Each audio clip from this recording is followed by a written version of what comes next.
Well, markets are glass half full this morning. This morning, we got the latest read on the state of the Canadian economy. At first glance, it seems optimistic with the data beating expectations. Not only that, as we mentioned, the IMF this morning lifting its forecast for global growth, saying a recession is unlikely in all G7 countries except for the UK.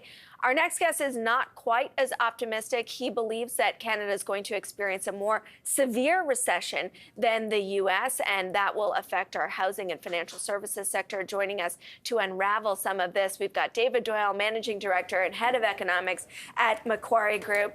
We're trying to have a good day here, David. And let's just take some of the things that are lending itself to the optimistic side. You know, Canada's GDP slowing, but certainly not showing that we're cratering towards a recession. Same sort of situation in the U.S. The euro area actually grew during a very turbulent time. Small amount. We got a bit of a rebound in manufacturing services in China. And then there's you. Talk to us about your view. Yeah, so I mean, I do think that some of the data out of the Eurozone has come in potentially better than some folks were anticipating it to at the start of the year. I think a lot of that reflects the warmer weather that they've had potentially, so that could be a contributing factor. China's reopening, I think, is a positive story, and that's one we're hearing a lot about from our clients, and I think that's fueled some of the gains in financial markets so far this year. When we look at it, though, when we look at North America, we come away with a conclusion that, unlike the IMF, that a recession is likely. And we use as a starting point the United States, and we see the data starting to deteriorate there. Real consumer spending has declined, for consecutive months in November and December. You're seeing softness in their housing market, and that's actually starting to trickle into weakness in business investment as well. So the U.S., we think, is facing a recession ahead. So let's unpack some of that, because you could see the deterioration in things like leading indicators, that surprise drop in the services sector, and acknowledge that the jobs market is backward looking and that could fall later. But how can you be definitive in a recession versus just a slow, unimpressive growth situation? Yeah. So let me say, in forecasting, nothing is definitive, right? So we think what's most likely, the most likely scenario is what we forecast. So is the IMF scenario, is the soft landing scenario possible? Yes, absolutely. I've been surprised before in financial markets. I'm sure I'll be surprised again. That's certainly a possibility. But we think the most likely scenario is that a recession is on the horizon. And not just in the United States, but also in Canada. And we have a framework of indicators that suggest that that's likely to be the case. And you talked about housing, and I find that particularly fascinating in the U.S. because the home builders in the U.S., if there is a slowdown coming, those stocks are ripping higher. I take Pulte Group, for example, today. Might be trading, it's at a multi-year high, the highest level since 2021. So what's the disconnect there? So I think a lot of what's driven the rally in home builders has been the decline in the 10-year Treasury yield, right? And I think markets right now are focused on that soft landing scenario, which I describe as the best of both worlds. You get the interest rate relief that we're getting, and at the same time, you avoid a recession. We don't think that that's as likely as a scenario where you end up with a rising unemployment rate and GDP contracting. So I hear your point that this is just what you're forecasting, but this seems to be, the stakes seem to be high in getting it right. Because if you have a view of a soft landing, that means a different part of the market is going to rally. And if you have a view of a recession, a different part of the market is going to rally. That must be difficult, right? And trying to place your bet because it's so binary. That's right. It is a challenge, and it is difficult. But what we use to inform our view is the data, right? So we follow a process where we have leading indicators that have worked in the past.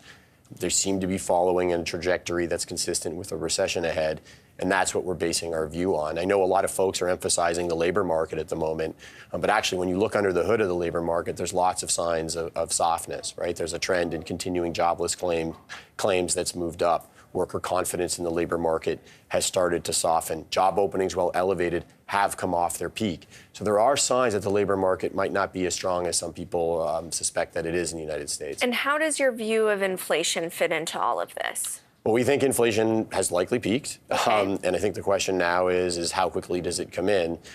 Goods inflation, we think, will be a source of relief over the course of the year. Services, though, will prove a lot trickier. And I think that's part of the reason why I'm more cautious about the outlook for equity markets is I think as we enter, the coming few months, there's going to be a period of time where there's evidence that growth is weakening and softening and contracting even, and yet the Federal Reserve in the United States is unwilling to ease policy. Right? And do you think that that will be the case?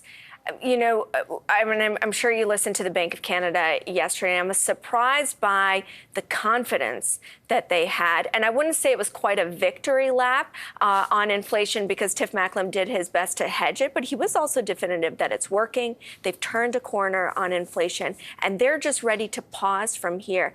The Bank of Canada can't really act on an island. Does that not tell us that maybe the Fed could be ready for a similar type of mood, a pause? Well, in our forecast, which again is a weaker growth forecast than probably the consensus is now, we think the Fed has just one hike left this week of 25 basis points. Now, I don't think you're going to get the clear signal of a pause that Macklem gave in late January, I guess it was last week in his discussion. But I think you will get signs that they are moving towards a more tepid hiking cycle. Now, what I do think will occur is the data over the next 6 or 7 weeks, we believe will be soft, and that will push the Fed to the sidelines. Okay, what does this all mean for equity markets? You said you're concerned. The NASDAQ is rallying. That's where the leaders are. Last year's worst performing sectors are this year's best performing sectors.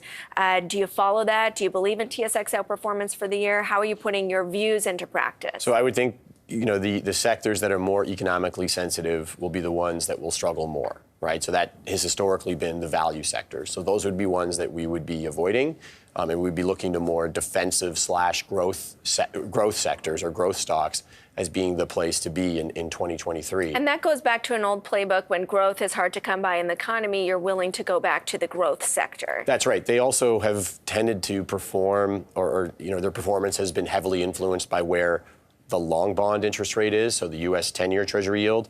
That has fallen, which I think has been part of the reason for their outperformance over the last month or so. We see that decline in the 10-year Treasury yield as continuing over the course of 2023. And when you look so I'm trying to marry some of this, because if you're optimistic about growth, does that mean tech as a sector that could outperform? Yes, over the course of the year. Over the course of the year, then that's a really heavy weight for the S&P 500. So that could kind of carry the day, right, for the index. Yeah, I think in terms of you're looking at U.S. versus Canada performance, I would prefer to be in the U.S. And it's not just that sector balance differences and tech being a higher weight of the U.S. indices. It's also that, again, the economic environment that we're expecting, we think will be more severe in Canada. So that's an out of consensus call. I would say many people are very excited about what's happening outside of the U.S. Bank of America was just a note yesterday, doubling down on TSX outperformance over the S&P 500. You disagree with that? Yes, I disagree. I think when you're looking at Canada's equity performance, you have to take into account what the domestic economic environment is likely to look like. Well, I think it's roughly 50-60% of the revenue of the TSX in aggregate comes from the domestic economy, and 40% is outside of Canada. So the domestic economy will influence the earnings growth of the TSX, and that's why we prefer the U.S. over Canada. I'm just going to push back one more time because, everybody says we're more globally exposed. Look at our energy, our mining sector, and even the Canadian banks are not really that Canadian anymore. Yeah, that's not to say that there's zero, right? But there's still a significant share, that 60% or so, that is based off of the domestic economy in Canada, and that's where we think we'll struggle.